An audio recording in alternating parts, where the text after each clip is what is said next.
السلام عليكم ورحمة الله وبركاته. اسمي محمد سهيل. الآن أقرأ القرآن أمامكم واستمعوا له.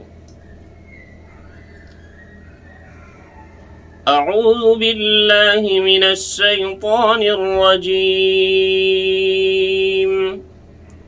بسم الله الرحمن الرحيم. الله نور السماوات والأرض، مثل نوره كمشكاة فيها مصباح، المصباح في زجاجة، الزجاجة كأنها كوكب دري يوقد من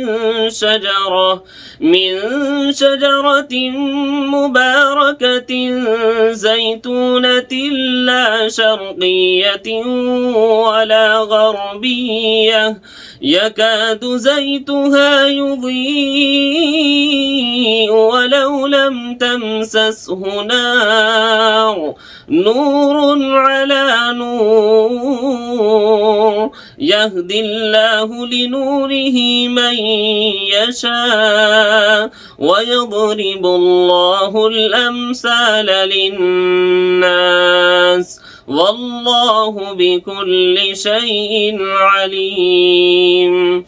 في بيوت أذن الله أن ترفع ويذكر فيها اسمه يسبح له فيها بالغدو والآصال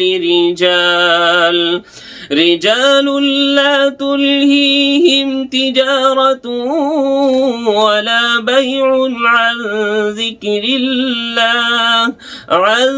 ذكر الله وإقام الصلاة وإيتاء الزكاة، يخافون يوما تتقلب فيه القلوب والأبصار، ليجزيهم الله أحسن ما عملوا ويزيدهم من فضله، والله يرزق من يشاء بغير حساب.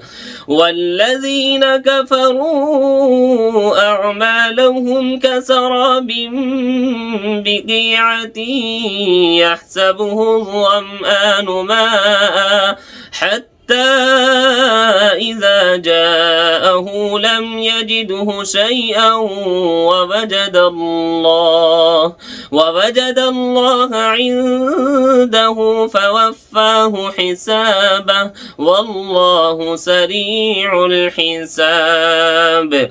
أو كظلمات في بحر اللج يغشاه موج من فوقه موج من فوقه سحاب، ظلمات بعضها فوق بعض، إذا أخرج يده لم يكد يراها، ومن لم يجعل الله له نورا فما له من نور. صدق الله العظيم.